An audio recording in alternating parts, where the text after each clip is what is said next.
أهلاً بيكم يا ملكاتي في حلقة جديدة من ركن كليو.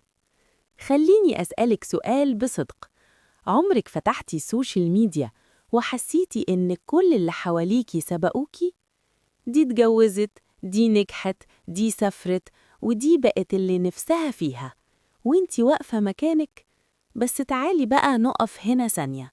هو في سباق فعلاً؟ ولا احنا اللي صدقنا الحكاية؟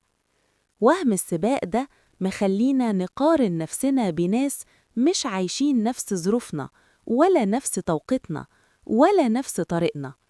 كل واحدة ليها وقتها. في ناس بتبدأ بدري، وناس بتفهم بدري، وناس بتوصل متأخر بس بتوصل ثابتة. المقارنة بتسرق فرحتك من غير ما تديكي أي فايدة. والتأخير مش فشل، التأخير أحياناً تجهيز. وخليكي فاكرة دايماً، انتي مش متأخرة، انتي ماشية في طريقك، وطريقك ملوش علاقة بحد غيرك. لو الكلام ده لمسك، اعملي لايك واشتركي. إلى اللقاء يا ملكات، وخليكي فاكرة، الوقت مش ضدك، الوقت معاكي.